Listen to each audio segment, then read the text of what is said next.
This is the garden party, and we want a garden party with you. We'll talk about the plants we grow and some things you might not know. The garden party. Like and subscribe.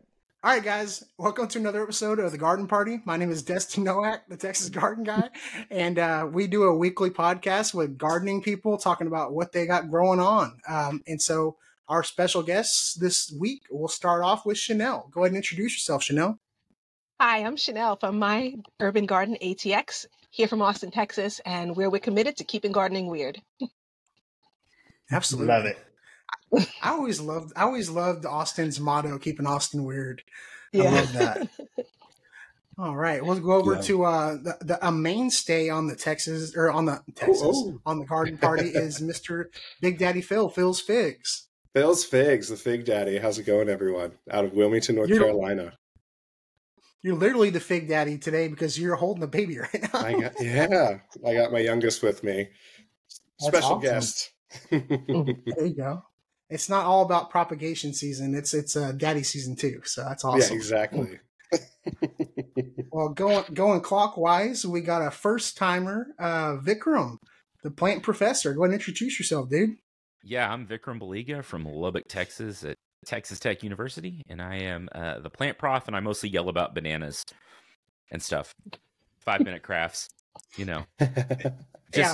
People that have been following me for a while just mostly get to see my descent into madness as people send me more and more 5-minute crafts videos.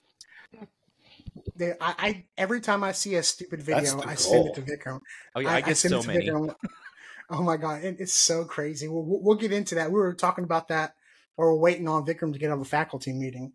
But last but not least, a returning guest, Michael Fiore with Smith's Garden Town. Hey, how's it going? So, also in Texas, I'm happen to be wearing my Texas shirt up in Wichita Falls in the great white north of Texas up here, where our local Canes gives us cool Dallas Cowboys Post Malone cups. So, got that going on tonight. I want to go visit there. I want to go visit that one. I love Raising Cane's. Yeah. What's weird is I like Raising Cane's sauce, but I like Chicken Express tenders better. I'll give you that. Raising Cane sauce and the bread. Okay. Yes, the Texas toast and the bread and the sauce and the fries. But Raising Cane's tenders are too greasy for me. They're a little bit too greasy. Chicken Express, they're a little less greasy, and I really like them a lot better. Well, just combine those. Just go take two trips. I need to do it. I definitely need to do it. Well, guys, and also we got some questions about your T-shirts before you came in, Michael. Where do you get your plant shirts from, dude? Do you have those you've made? seen them? So a lot of the ones that I wear are from Plant Pop. Plant Pop is a film documentary company. They make plant documentaries and release them every week. And then they also have some T-shirts on the side, but they don't really focus a lot on the T-shirts. Their main thing is the documentaries. They just happened to send me like a huge box of shirts one time. Oh, really? And so I wear the plantpop.com. And yeah, you have some funny T-shirts. Those are awesome. Yeah, dude. I'm working on getting some more. I want to get my own line because all my Plant Pop shirts are like worn out now. So it's kind of my thing now is that people always ask about my shirts, my plant shirts. So I'm going to start getting some more made soon and getting them ready. That's a good drop. Yeah, Hey, Plant Pop, he needs more. He needs more shirts. Yeah. Yeah, I'll definitely put Plant Pop in there. Yeah, but Go ahead, I Chanel. was wearing a T-shirt for a while that was like, I garden so I don't punch people or something like that. I'm like, I can't keep wearing this one. Yeah. I take the Steve Jobs approach. I get these Wrangler button-up T-shirts at Walmart for like $8, and I wear the same one, like not same one. I have like 10 of them, and I wear them all the time during my videos, so I don't even have to think. Because Steve Jobs had that mantra, or was it Steve Jobs, or was it Zuckerberg? He wears the same thing every day. Yeah. Yeah. So they don't have to worry about. You don't have to think about what you got to wear. So that's one less thing you have to waste your brain on. I like it. I like it. Okay. It's also a military thing. Like I was talking about this on the Veterans Day episode. We were talking about how like when I got out of the military, it was weird picking out what you should wear every day. You're used to like knowing what to wear every single day, and when you like go back to the real world, it's weird picking out an outfit for the day. It's so strange. I can relate. Yeah, because I was Army for 6 years, and Oh, picking nice. out clothes. And then I just remember like when they would have those morale welfare things, and cheerleaders would come from other like professional football teams and things, and we would always ask them like, what's in style, because you would really have no idea like Oh what my! other people will wear. Yeah, Like, and that's kind of how you knew. You could pick out the women veterans, like whose clothing is out of style and whose stuff doesn't match. Chances are oh my because God! you wore a uniform. I deployed to Kyrgyzstan. It's like on Mongolia, Uzbekistan. It's crazy. I was there for 6 months, and while I was gone, Justin Bieber happened. Like I didn't. Oh, Yeah. I came back and Justin Bieber was a thing. And, like it blew my mind. I was like, "Who is this guy? Or who is this kid with a wonderful voice?" You know, it's like it happened while I was gone. It was nuts. But enough about Justin Bieber. Okay, we did an episode last week where we kind of I wouldn't say we trashed electroculture, but we did say it was a load of malarkey. But we were respectful, I believe. I got a lot of pushback. You know, so I like figured you got a lot of people defending it. yes. Okay. Yes, quite a few. You know, here's the thing: if you were to take 100 people who garden and tell, like, you know, all 100 of them to put peanut butter under their tomato plants and then plant them, you know, 5 or 10 out of that 100 would say, "Hey, it made my tomatoes bigger. It made my, you know, it's such a placebo effect. There's no way to like replicate it, you know." So I offered up for anybody who was an electroculture expert to come on the show. But everybody that, you know, defended it basically said, you know, "Hey, it works, but I don't know how it works." Oh, yeah. So I figured I'd bring published some literature? experts on this week. Yeah. Well, there was some books, but the one person that gave me like a reference, it was a book from a Portuguese scientist, and she said that I had to read the entire book to figure out how it worked. It was like Scientology. It basically was like, if you didn't do it the exact way, position it the right, you know, way towards the sun, then it wouldn't work. You know, and I told her, I was like, "I'll try it, but I'm not reading the book." And she was upset with me. She said, "Well, it's not going to work then." And I was like, "Okay." But I know Vikram is a fan of debunking stuff like this, and I reached out to him, and I was like, "Hey, man, let me hear your input on this." So go ahead, Vikram.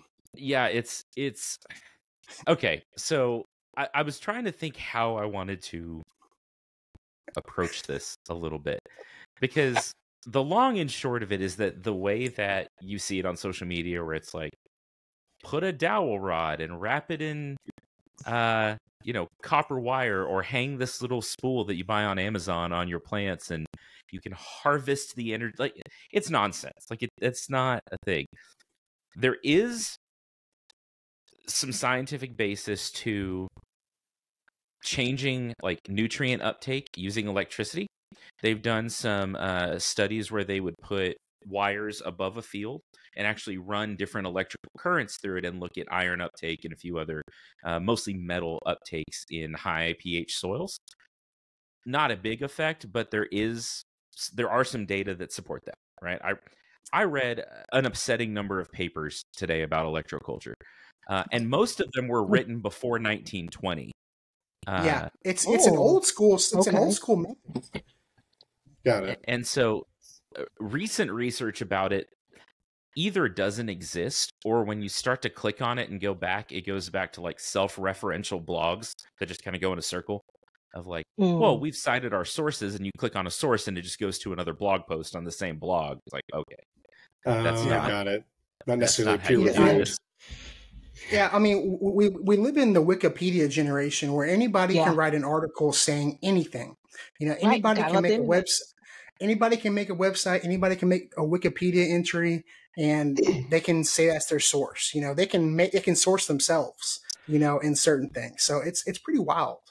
and what's tough about it is like there has been some research out there on it, and none of it on the way that it's been blown up on social media over the past year or what. None of that is conclusive in any way, and most of it is like you're just wasting money on copper wire, right? But if you look on Google Scholar, here's one of the problems. Like if you type in electroculture on Google Scholar, you'll get links that come up that say electroculture works and all of that. And if you click on it, it will take you to a blog or it'll take you to something, because Google Scholar crawls the web for even like anything that's sciencey. It doesn't have to be peer reviewed. It doesn't have to be anything like that. Google Scholar will pull from blogs and it'll pull from things like that are less just like, nothing, but still kind of nothing. But if you like, I did a search through our university library website, and we've got access to a lot of things. And again, the most recent thing I could find that was even any kind of peer-reviewed study on it was in like 1929. Some people kind of looked at it in the 60s. They were thinking about it in terms of, oh, what if we did this to add extra nutrients to the soil? There are some effects from like lightning strikes. Like you'll see actually enhanced plant growth around lightning strikes. You see it in fungal growth. You see it in a lot of other things. Like in Japan, they did some studies, and shiitake mushrooms actually grow better by a pretty sizable margin around lightning strikes, because it fixes nitrogen out of the atmosphere. It does a lot of nitrogen. That's crazy. It ionizes and oxidizes and does a lot of things. So that's where some of it started. And then, post World War II, we had access to ammonia and ammonium and ammonium nitrate and a lot of the things that we use. And so people were like, well, this electroculture thing doesn't work anyway. Let's not put more research dollars into it. Right. And I would never want to diss someone for trying something new. Like obviously, you should try whatever you want. If you've done research, you read a book, more than happy to try it. But to say like that it conclusively will help, will do something, I don't think there's any evidence showing that like, hey, putting some copper rods in my garden bed is going to make stuff grow better. Or even just something that gets people into gardening. True. Well, but I think a lot of this has to do with trying to sell a product. Like I work in the electrical field. I work in the electrical field. I know how expensive copper is. And so it's people wanting you to go to Amazon and buy another product. And that copper is not cheap. And I'm willing to bet most of the copper that they sell is not really copper. It's probably coated copper, or it's probably aluminum with like a copper coating. It's probably not even pure copper. So I think it's a scam for that reason. But I know a lot of y'all have done some like debunking videos. And I know, Michael, you've kind of gotten into the 5-minute craft videos as well. What is one of your one that drives you nuts? So, well, I've got a thought about in general these things, but also back to the what's it called? Electro gardening culture. Electroculture. Yeah. So one of the things that I like to remind people is if there is a hack to get your plants to grow better and faster, the professional growers would already be doing it, because that's true. We have to produce our plants as quickly as possible in order to make a profit on them. So if we can get a plant to finish in 6 weeks instead of 7 weeks, that can be a tremendous amount of financial incentive for us. And so if we were to go around and see that, hey, there's this trick where we can put copper wire on our greenhouse benches, we would totally be doing it if it actually worked, because, anything like that can get our plants to grow and finish faster, it just means more money coming in. And so these huge growers, I mean, we're a pretty big grower, but there's places that are just massive that are doing tons of research.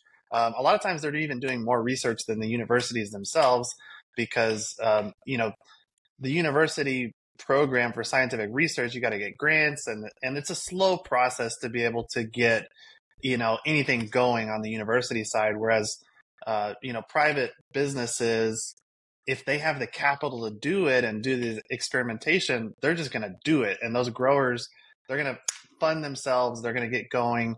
and they're going to try stuff, and they're going to try to be as efficient as possible in those grow operations. And so I see all the time, I deal with this because I'm a part of some of these backyard gardening groups and stuff, and local gardening groups in our city. And so, all the time we'll hear people say, "Oh, you've got bugs. Well, just use Dawn dish soap and vinegar and these things like that, or cinnamon, whatever it is, all these household products." And I'm like, if that stuff worked and was actually effective, the greenhouse growers would already be doing it, because that stuff is way cheaper than the super expensive chemicals that we use in our production facility. We're using stuff that like one bottle costs $400 or $500. Wow. And it's like, craziness, because it's really good stuff. And it's very effective at what it does. And so a lot of people, especially, and I don't mean to rag on novice gardeners, because I was a novice. We've all been novices, and everybody has to start somewhere. But a lot of people that are just getting into gardening, they hear something and they're like, aha, I bet these big corporations and these big growers, they haven't thought of this. This is like a hack. But I guarantee you that the big, really good growers, they have thought of it, and they have realized that it doesn't work. Do you want to hear the argument that I heard was, why would they mess with copper? They got Monsanto, and they're Monsanto funded. And I was like, dude, come on, man. Not everything is, like, there are ag conspiracies that are probably some truth to it. Yep. If that meme that I made with the copper, rods in a cornfield,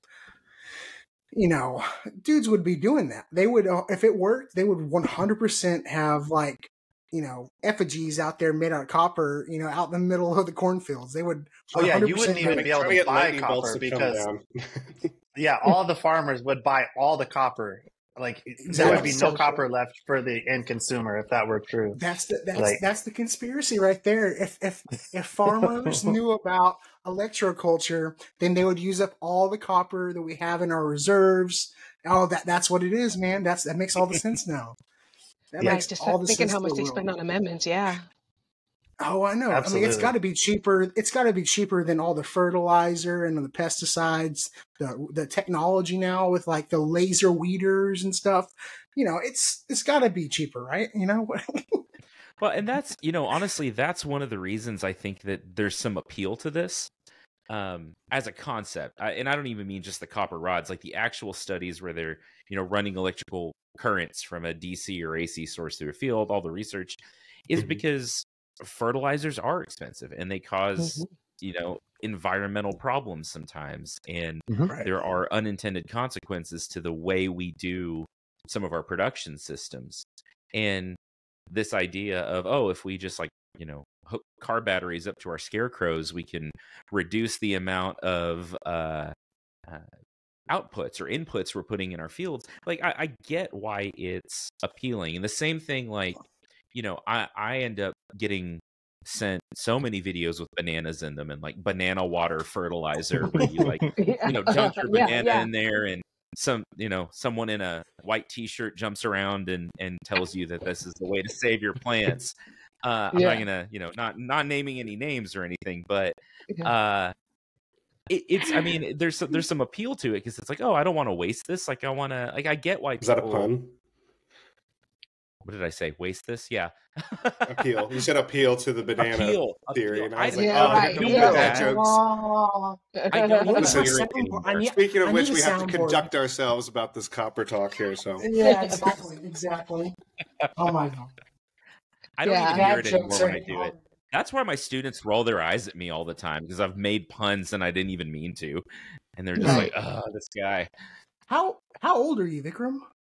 I'm 36. And that's so wild. I was asking about this whenever you first came in. So my wife's a teacher. She teaches second grade. And I was like, I see a lot of young professors. How does someone go from to going for like an education degree and become like a 4-year teacher, and then someone going to be like a college professor? And you've been a professor for a while. You're not like a brand new professor.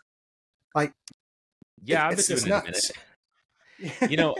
We kind of start them early. Like, I've got teaching assistants right now that help teach labs for me that are 22, 23, and they're teaching college Mhm. students that are 22 or 23, which is Oh, wow. sometimes an interesting challenge. And then, so a lot of times as we're getting like I have a PhD in horticulture. I finished a couple years ago, and we kind of teach our way through it a lot of times, doing labs and doing Okay. other things. And, So you're a the doctor? difference, you were talking about how does someone get a 4-year education degree is they actually train them to teach.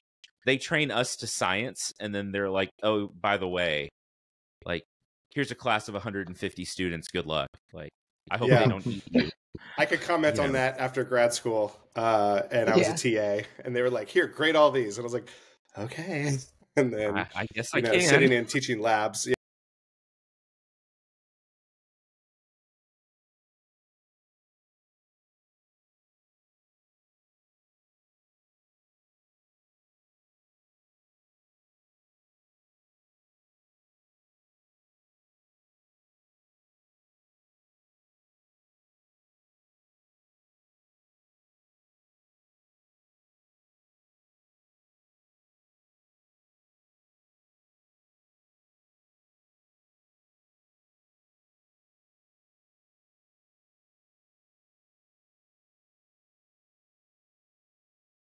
In years. Oh yeah. Oh, speaking of that, Phil. So last week when I did the podcast with the fig hunter, wild. He told me about a product that I want to show you real quick. So this is called Figgy, and it is a coffee alternative made out of dehydrated figs. Ooh! And I had to order some, dude. So they have the regular Figgy, which is like they dehydrate the figs, they roast them, and they grind them. And then they also have a mellow mix that's the same coffee, but it's 50% like coffee. They do like a blend. It's a blend, so it's caffeinated. I just got these in the mail today. If you use the code word THF10, you get 10% off. So I'm going to try this in my coffee in the garden tomorrow morning. I'm 100% going to get that. I have so many questions now, but yeah, they're making coffee out of mushrooms. Yeah, right. We moved on to figs. They have to be ripe. Like, oh my gosh, here we go. Yeah, and I used and I'm an energy drinker because I'm white trash. So I'm and so I tried to. I'm trying to get away from them. I moved to like sugar free, and then like all this stuff. But like coffee is probably better for you than I would say, depending on what you put in it, I guess. Than like all these energy drinks and crazy stuff. So why not try a fig? But I had to show you that because I figured you would more than anybody would be excited about that. I am 100% getting this. Thanks, Fig Hunter. I'll send you a link. Yeah, man. Well, we haven't got to hear from Chanel much. So, Chanel, what do you have going on in the garden right now? You're getting ready for winter.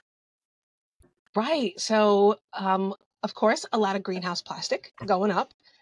A lot of the arches, a lot of, we do have a Harbor Freight greenhouse that is on life support right now.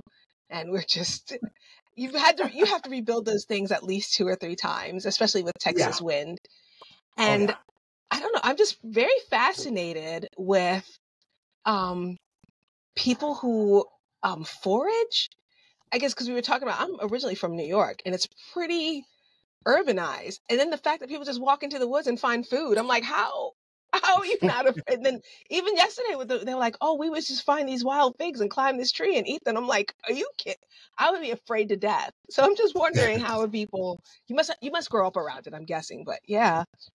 And of course, go ahead.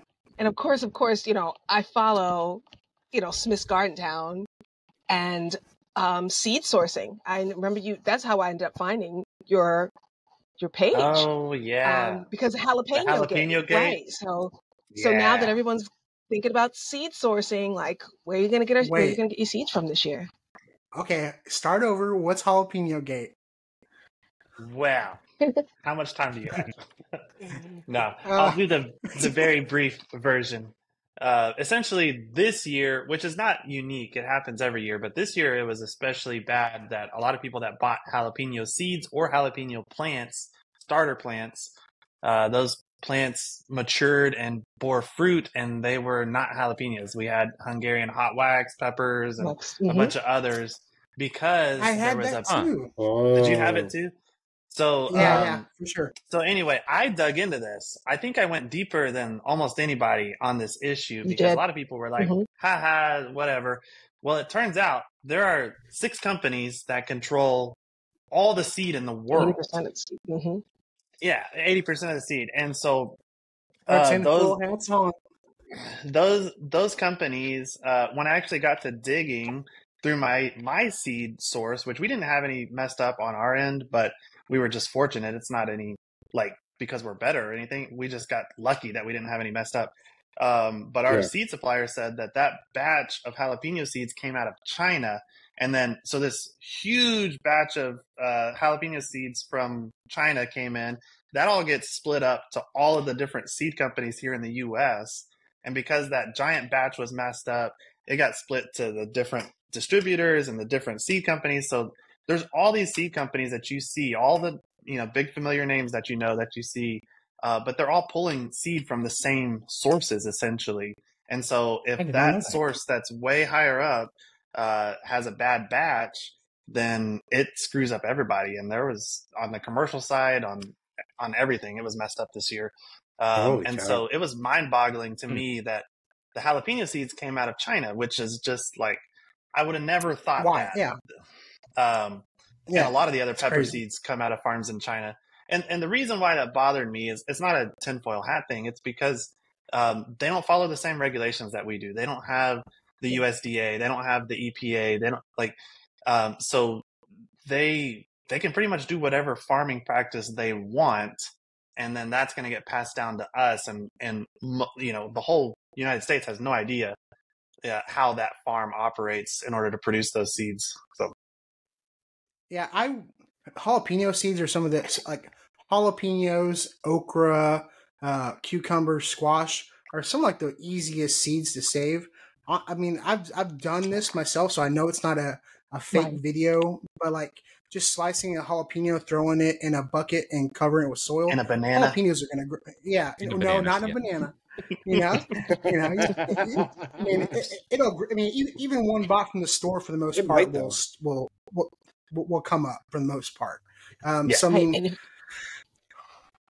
if you really want to anger a Texan, mess up their salsa. Like, I mean, you would not believe, how angry people were. And it's not like Hungarian wax peppers are bad, but if it's not what you wanted, and maybe you're growing salsa and that's supposed to last you for the year, and you didn't have, I could just imagine. I mean, I think you're very fortunate because I know a lot of nursery owners with angry consumers, you guys were fortunate because I know a lot of nursery owners, and even sellers, you definitely heard from your customers. Oh yeah. Yeah. And the conspiracy theory wasn't that they were coming from China. It's just that the China, like there's like 6 main distributors. That was what I was thinking. I was like, like you ever heard the theory that like all the TVs are made in the same factory and they stick different labels and stuff on them? Like that's the same thing with peppers. And I think I did have some stuff like that happen this year for sure. I didn't have the best pepper harvest this year either. It happens every year. It was just really widespread this year, more than normal. So we'll see if it, if things straighten out next year. I would really like to talk with. Do you guys know Epic Gardening? Kevin is there too. He's like company. Yeah, so he's like the biggest name in gardening. And he bought Botanical Interests, which is a great seed company. We carry their seed in our store for retail. And he was just posting. If you guys are on formerly Twitter X, you should follow him, his personal account, Kevin Espiritu, because he goes behind the scenes on the seed company. And so he was just at the warehouse where they're packaging up the seeds and making the blends that they make and things like that. So I would be really interested to talk with him about where are these coming from and how can you guys differentiate? Because the way I feel right now is that it almost doesn't matter what brand of seed you buy from if they're all sourcing from the same pool. But I know that there are smaller seed companies that are, harvesting from local farmers and things like Right. that are trying to be better. But I would like to hear from him. How is Botanical Interest approaching that? How much of their stuff is U.S. sourced? How much is sourced overseas, and all of that? But little by little, I'll reach out to Kevin, but I don't think he's gonna message me back. he does message me back. I've talked with him a few times. He's mad. He's mad at me right now. He's got a couple of great videos on electroculture too, actually. Oh, yeah, he was right. He did. He was if you type in electroculture debunk, he's the first video that pops up that shows up. Oh, cool. Yeah, no, he's a good dude. Like I said, I'll reach out to him and see if I can get him on. There's one company here in Texas that definitely I know locally sources their stuff. It's David's Garden Seeds. They're out of San Antonio. So reach out to them. They have a storefront in San Antonio, but they also sell online. I actually didn't know when I was buying their seeds on Amazon for a long time, and it was awesome. And then one day, one spring or whatever, when I was ordering seeds, I noticed the prices on Amazon went up like crazy. And so I actually reached out to David's Garden Seeds, like, hey, what's up with the prices? They went up like from like $2 or $3 a package to like $6, $7 a package. Well, it turns out like Amazon charges like 40% like markup on their stuff. So if you order from like their actual website, you get like a way cheaper price. That's how it is with a lot of things. If you can wait a little bit longer and you don't need it the next day, go order from their website, and they don't have to pay those stupid fees to Amazon. It's way better. Free shipping. Comes somewhere. It comes from somewhere for sure. And we've bought some of their seeds too here at the greenhouse or the garden where I work, and it's high quality seed. I like it. Yeah, they're veteran owned, family business. So they're good people. So Phil. So what's up? all your fig leaves have dropped by now, huh? Oh yeah, I had a warm day today. I'm actually going to do a post because a lot of them lost their leaves, but I have a few figs that I'm holding out. I want to see if I can get them to ripen, and they are, and they're still tasting good. And so the idea is that like if you still have that heat, sunlight, and warmth, because they're in that southern exposure of my yard, that those leftover figs, if they hasn't frozen yet, you hold out for them. And so I think they'll still ripen. Yeah, I had a Col de Dent Blanc today that was still knock your socks off good. And I have another one that a lot of people know as Italian 258, but it's our Genovese Nero AF is the initials associated with that one. That's still ripening too. 0 leaves, just figs out there. And I know they can photosynthesize with their figs and some of their unlignified wood, but yeah, they tasted good. I was okay with it. But I'm getting ready for cutting season, so I got about a few weeks left, and I'm just going to do a big push with all my cuttings before I start propagating on my own. Do you prune back hard to the ground? Because I started this nursery, I am, but some of the trees look so freaking good right now that I did like nice scaffolding branches. I've been doing like I was really nerding out. My wife's like, what is this guy doing out here by himself for 3 hours? But they look good and they're really getting good airflow. So I had a lot of fruit off some of my trees that were only 6-7 feet tall. But because I had pruned them over the past 3 years, they're coming in really nicely. So I don't want to prune them back too much. I have a few others that I just kind of let go vigorously. And those will be go for it. No, I was gonna say I did the same thing you're doing. I like mine more like a tree than a bush, and I pruned them every year, left that main trunk, and then we had that hard freeze. Whoa. And I wish I'd have gone out there. None of them really died, but like I wish I'd have gone out there and just took that big cutting, because even a big fig tree trunk can be propagated. Like even the biggest pieces can be propagated.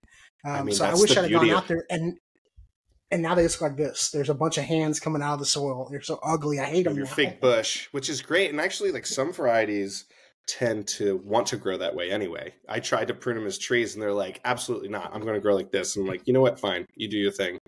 And and they grow happy like that. And others I've had die to the ground. Like I had that Paradiso fig I posted about once that grew 8 feet in a year from the ground. And yes, it produced fruit later, but it still ripened in time. So I was very impressed with that one. Wow. What a is lot your of You know, day grades. it's job, Phil? I'm a geologist and environmental scientist, and right now I work for the state for the Department of Environmental Quality. But my background was in coastal engineering, and then my graduate research was in like paleoceanography and deep ocean sediment. So I had Do a fun you background. foresee that someday you will quit your job and just do plants, or are you going to hold down the state job forever and it's going to be your side hustle? I Gotta had keep them not. benefits, baby. I have a lot of energy. So I'm constantly moving. I'm also a big surfer and athlete and things. So like, I'm just going to see where this all takes me, and if one takes precedence over the other, I would love to see myself in the professional agriculture world, just because of my love for gardening so much. Mm-hmm. But I also want to. I'm also interested in the geosciences, so I'm curious to see where that takes me as well. So that is yet to be determined based on my You also interests. have small children, and so like you can't do anything too crazy right now. Yeah, These kids are gonna need exactly. braces and all kinds of stuff, man. it's so true. This is true. Yeah. And they're already doing soccer, and I'm cutting up orange slices at halftime, all the good stuff. So I got my hands full, but I wouldn't change anything, you know? Yeah. Yeah, My daughters played softball, and my husband was sweet. dugout dad for many years. Many Dugout years he was dad, the I dugout love dad. that. Yeah. That's awesome. Dugout So, yeah. dad. So yeah, we've had many a Costco memberships for Goldfish crackers and Capri Sun, and it's Now, There you go. crazy now to see. Now it's crazy now to see I that was going those to say girls something. now I'm have. sorry, I'm interrupting.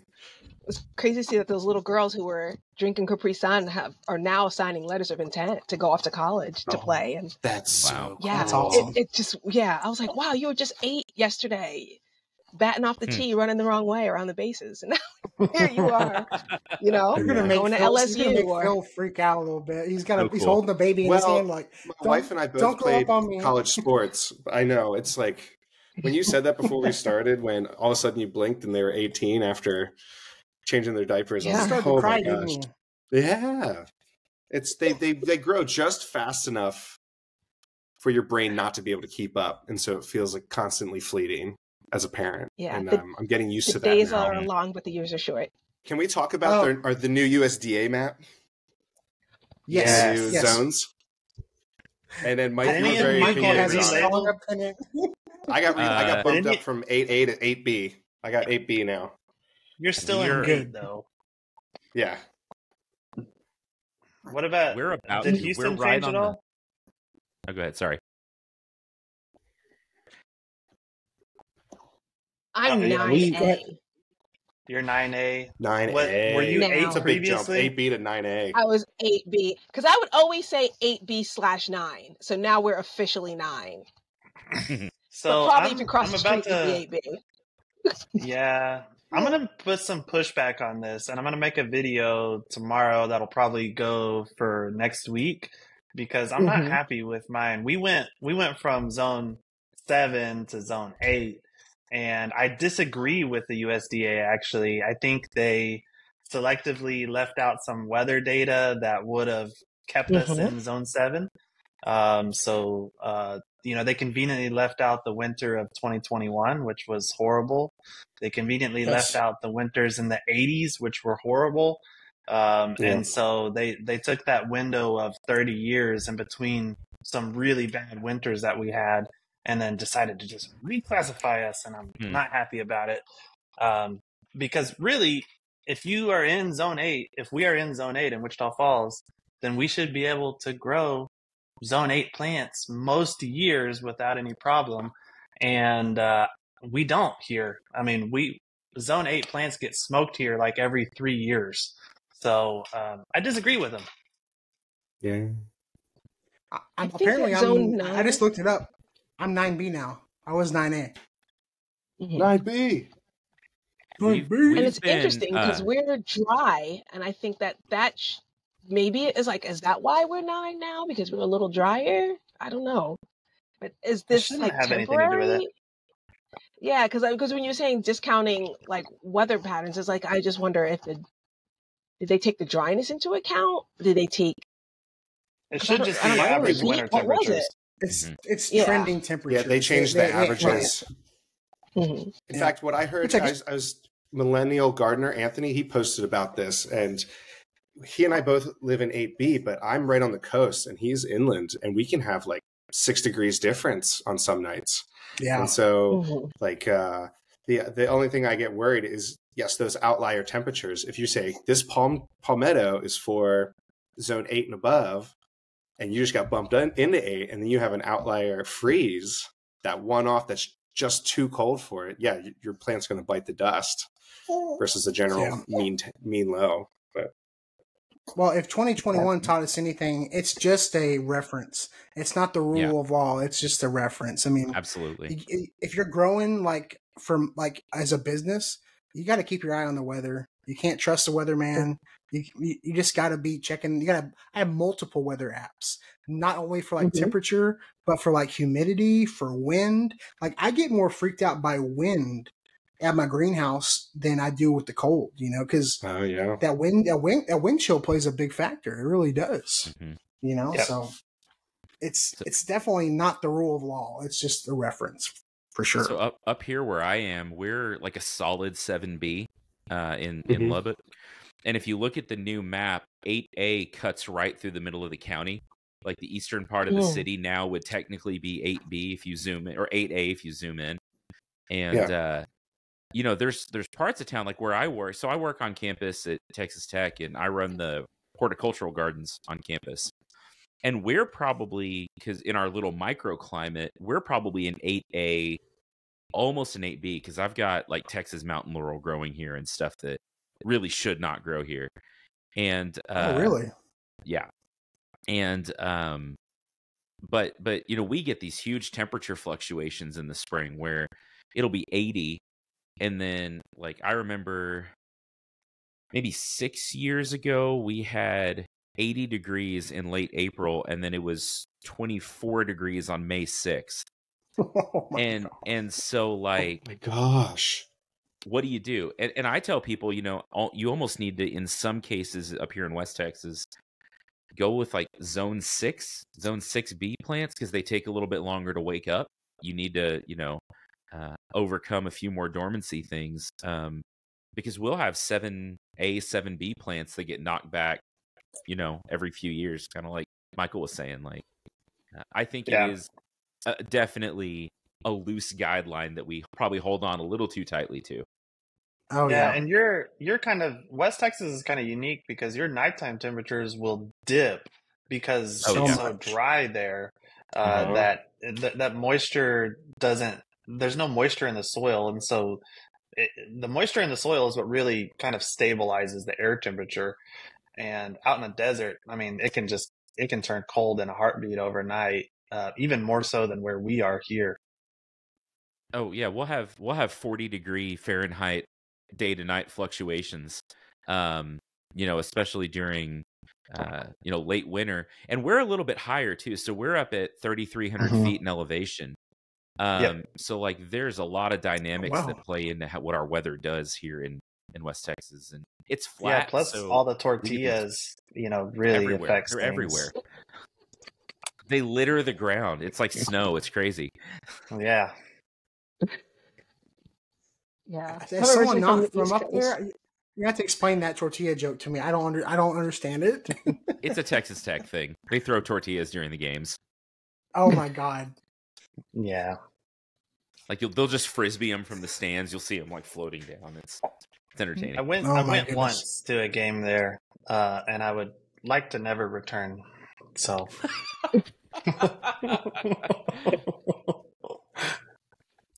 Hey, the good news, if you go to a Texas Tech game, there's always a chance you'll get to run into like Patrick Mahomes or Brittany Mahomes.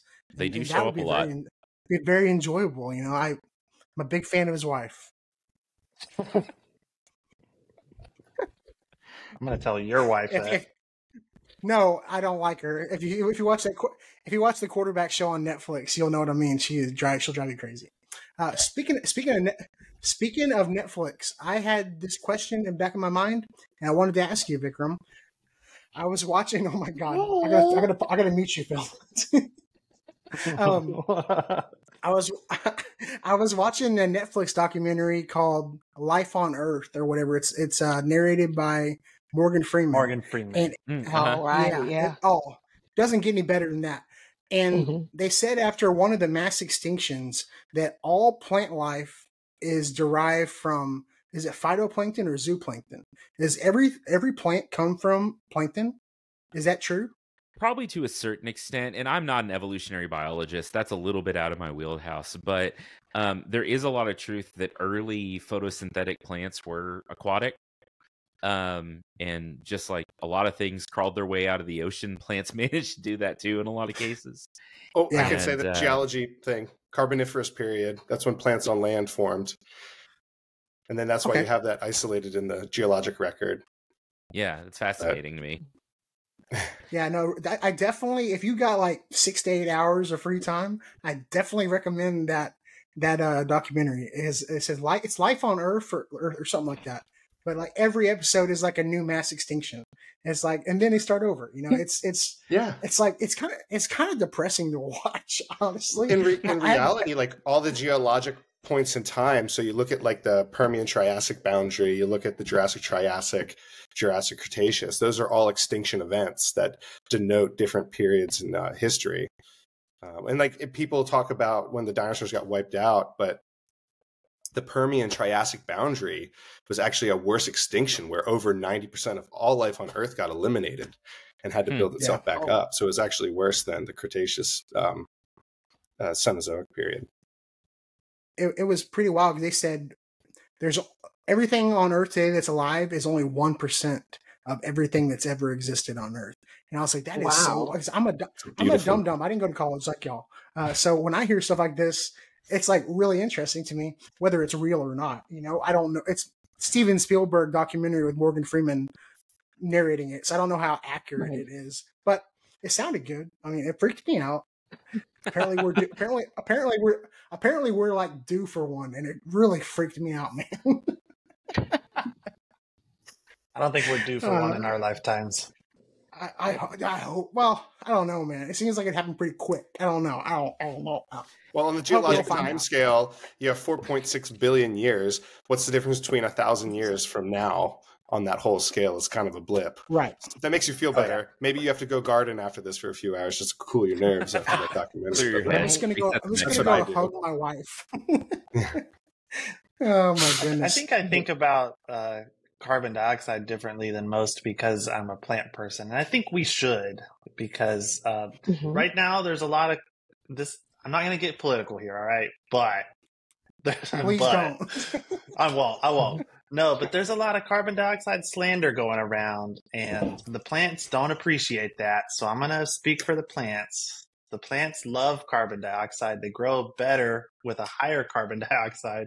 That's why a lot of greenhouses are injecting carbon dioxide into the greenhouses, because it actually makes the plants grow faster, more than copper wire does, by the way. Right. And so Earth is not near the threshold for carbon dioxide that it is capable of supporting. And so the plants would appreciate a little more carbon dioxide in the atmosphere, even though most people are being taught the opposite of that. Yeah. And that's why it's important to garden in urban areas. Oh yeah. Well, question, Vikram, do you guys pump CO2 into your in a lot of any of your methods? Yeah, we don't. We do have a couple of growth chambers that are set up for that, but to do sort of climate change testing and things like that. But no, for the most part, we don't supplement CO2 into our greenhouses here. We don't either. It's really hard to do in the South because you have to have a greenhouse that's pretty much not ventilated. Because if you have a ventilated greenhouse with fans going, it just sucks it all out. So you can produce as much as you want in there, but it gets sucked out. So it's so hot in Texas most of the time and sunny that we can't keep our greenhouses closed. And so that it would be pointless for us to try to inject carbon dioxide into them. Well, and there is I think. Go ahead. Go ahead, Vikram. No, I was going to say there is a heat and light factor too to CO2 sequestration and stuff. And if you look at photosynthetic rates at high temperatures, they start to shut down, which I think is some of the concern too, is that yeah, they can handle more CO2, but as temperature increases, their rate to process it drops. And so there's some weird, silly math in there somewhere. Yes. Yeah, I was gonna say my buddy Jorge heats his greenhouse with a crawfish broiler, and he says he's got all kinds of carbon. Whenever he opens it up, there's so much carbon in there, he gets dizzy. But it's carbon monoxide. It's a little different. Yeah, that's not the good Yeah, that's one. not great. It's not the Oh good my one. gosh. That's somewhat less than ideal. South of That's not the good Please one. not go in there. Yeah. So we use vented heaters. We burn natural gas, but we have vented heaters. If you have unvented heaters, that's dangerous. Yeah, I'm gonna talk him into getting some heaters next year, but he freaks me out sometimes when he said, "Yeah, I can go in there for like 5 minutes, and then I gotta run out." And I'm like, "You should not be doing that, dude." Nope. It works, but not for But I actually saw I follow this channel called Simple Living Alaska, and they're a Okay. couple that live like Fairbanks area, and they have what's called a diesel heater. So it's a small little like a little burner, and it has like a vent that goes easy to heat their chicken coop, and it's got like a little like 2-gallon diesel tank, and it's got a little bitty pump, and it just burns a small amount of diesel to kind of just put out a little bit of heat to their chicken coop, and it worked really well. And so I was looking into it, and I was like, I wonder how well that would work in a greenhouse, because it seemed, I mean, you obviously been burning diesel, but like they were in Alaska, and it was like -10. And they were going through like 2 gallons a week. So like in Texas, that wouldn't be that bad. I mean, it seems pretty efficient. I'd have to do some more research into it, but it seems like a cool little system. It is cool. One thing you have to watch out for is the byproducts from the combustion. So, and I'm not an expert on this, but whenever we would broke up, Michael. oh, sorry. So the byproducts from the combustion will differ depending on what you're burning. And natural gas, especially clean natural gas, we have a pretty clean natural gas in Texas. It doesn't leave a lot of byproducts. Propane will. So we used to heat our greenhouses with propane, and we would actually find residue on the leaves of the plants. And I don't know exactly what that is because, like I said, I'm not a chemistry person, but it would be interesting to look at the analysis of what is left over after the combustion process that settles onto the leaves. And I think diesel, if I'm not mistaken, is a pretty dirty burn that's going to have a lot of byproducts that potentially could settle onto the leaves and clog things up or reduce the amount of photosynthesis. Or potentially, if it's too oily on the leaves and the sun comes out, you could get some phytotoxicity or burning. Yeah, I actually did when I was in the Air Force. That was my job. It was fuels, and so we put fuel on aircraft, and we're also in charge of all the logistics for all the fuel on base, like all the diesel, stuff like that. And jet fuel, the stuff we were using back in the day, was just like diesel with a little bit of additives. And so like but diesel's not super clean. It's pretty like rough, pretty bare, basic. So I can imagine, and it depends on where you're getting it from too. So I mean, it's not all diesel is created equal. So, and then how many hours can you be exposed to it while working there? For some of those fuels that don't burn as clean. I mean, I know like a lot of greenhouse heaters. Some of them are using like you said, propane. But like you said, I guess maybe if you're doing it for a long period of time, because I think some of the greenhouse propane for like residential gardeners, they only like kick on when the heat goes for 28, right? When your heat goes, and they only will kick on to bring it up to 32. So, but I mean, a commercial greenhouse. Heat lamps.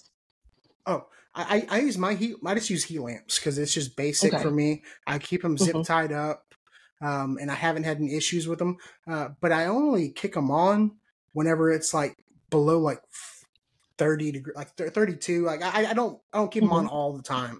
I don't. If there's anything like super sensitive, super tropical, I'll keep it in my garage and it's insulated. I don't have to worry about it as much. But I have found like, and I know it's not the safest thing, but if you monitor it and you're not use GFCIs and stuff, you can have good success with the heat lamps. I think that's probably the most cost effective way to do it for like a personal growers. If you have a giant greenhouse like Michael's, obviously you need Yeah, Right. it works really well for a small scale for sure. Right. So how long were you running them? I mean, were you keeping it at the same temperature or just above freezing? Like what, when you were saying that It's you hard. had propane was dirty, like I'm just wondering about that. How long were Oh, you for burning? me, Yeah, go ahead. All the so time. it depends on what we're growing. So we have a bunch of different greenhouse ranges. So and it Okay. depends on what we're doing. So right now we're growing poinsettias. So I'll speak to that. Poinsettias, you can let them drop down into the 40s at night if you don't want them to grow anymore. So like right now we're backing off of our heating because they're as tall as we want them. All we want now is some color, and then they're out the door within a week or two. Um, and so, but a few weeks ago, my poinsettia, actually like a month and a half ago, my poinsettias were undersized. And because we had a problem with our fertilizer injector not working properly. And so I needed them to push to get up to the size we needed. And so I pumped up our heaters to keep it about 60 degrees at night to get them to grow more vigorously. And so it's going to depend on the weather and what temperature you're trying to keep them at. So that greenhouse range was really warm at night. Whereas some of our other greenhouse ranges, we just keep them just above freezing or maybe 40 degrees or maybe 50 degrees. Depends on what you're growing, because some plants will survive just fine if you let them get down into the 30s at night, but they will not grow. Hmm. And so for us Mhm. being in production, if we want them to grow, we got to keep that nighttime temperature up above the threshold, Yeah, and it varies from plant to plant. And That's a great definitely. you, Phil, you were differentiator using between. radiant. You were Oh using like yeah, I just radiant heaters posted with about that hot, today. yeah, with hot barrels. So Mm. I took the rain barrels and I put them in my greenhouse and I filled that up with water. And so I'm taking that and it's absorbing the heat throughout the day. I'm using the greenhouse, like trying to get that extra energy into that. And so at Mhm. night, it's just slowly getting that radiant, like leaking of heat out Oh, yeah. throughout the night, just staying it. And Mhm. I'm, Yeah. because last year after powering with, I have a great, I forget what it's called, greenhouse heater, but I have some leaks in my greenhouse and I definitely racked up my electric bill, just trying to keep everything happy and growing. Mhm. So I'm like, Dude, let's try for some clear duct alternatives tape, that are, man. what's that? Clear duct tape. You can get on Oh, Amazon, man. That stuff works wonders. I'm about to, because I know where my hole is too. And I'm like, I've got to do something. I'm ready to like wood panel it. I'm going to MacGyver something epic and it's going to be on the internet. So you stay tuned. Yeah. Well, and we actually talked about that. I don't know if it was the first or second episode talking about heating your greenhouse. The Yeah. black barrels are a great supplement, but I wouldn't Mhm. depend on them. Right. You know, like Michael was saying, he's like, they're going to do a little bit, maybe aid in your heater holding, not having to run as long or kicking Mhm. on as soon. But I don't think it's going to be a big. I don't know how long it will last, depending on how cold. How cold is it getting, like North Carolina? It gets pretty cold, right? Oh, we got down to like, depends where you are, right? So since I'm right on the coast, I get a little maritime forgiveness where I got down to like 16 one year.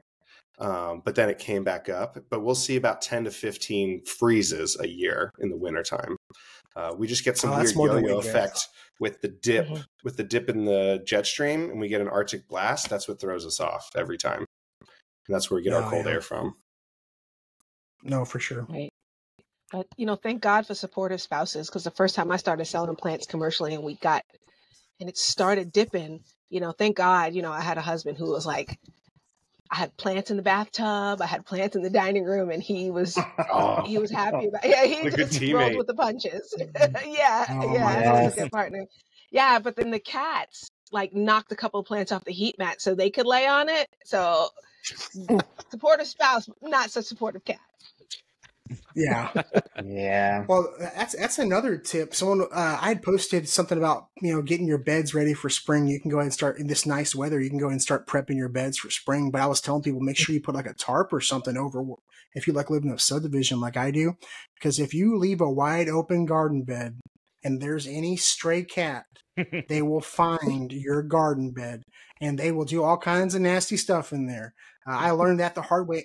And if a cat poops in your bed, you got to dig like a lot of that out, because there's all kinds of stuff that can be in cat poop. It's Yeah. Oh, yeah. no joke. It's really bad That's for just you. little Like that's why Tootsie they like. Rolls.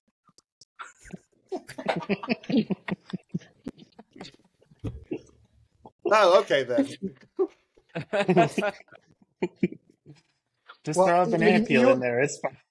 It's fine. It's totally fine. And Banana then you take peels, the fix copper and you everything. put it. And crack an egg into it. It's totally Yeah. okay. You're good. You're good. Oh my goodness. Those are my least favorite Oh. ones, by the way. Like the banana Which ones are ones? annoying, but when they're like cracking eggs, like and then just sticking tomatoes in it, I'm like, oh God, stop! Please stop! You have to stop. Nice egg. You should eat it. Yeah. Yeah, do literally Right. anything else. Make with a it. Those are omelet like with that $5 a tomato. dozen. Well, going back around to the beginning, how we started off, like, people looking to use these copper rods and stuff. I think a lot of people get into like gardening, but they think it's got to be organic gardening. And they're scared, they're afraid to use any kind of pesticide, any kind of thing. And then they don't. And then they come to find out, why are there caterpillars all over my cabbage? Why is there this and that? And they're like, oh, well, this is a organic solution. I'm going to stick copper rods in my bed, Yeah. and that'll help with pest pressure. Copper can actually be useful in other ways in the garden. like a fungicide, right?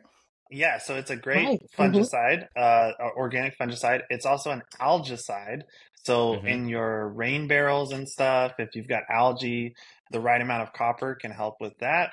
You just don't want to go too overboard with it, because too much copper can be a Have I been problem. saying it wrong?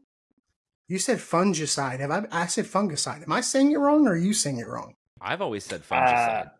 Yeah. Is it really? I'm on the fungus side. Fungicide. Fungicide. I'm on the fungicide side. Fungicide. This is the whole GIF thing. So I'm going with the professor. This is the GIF thing right here for sure. Ham.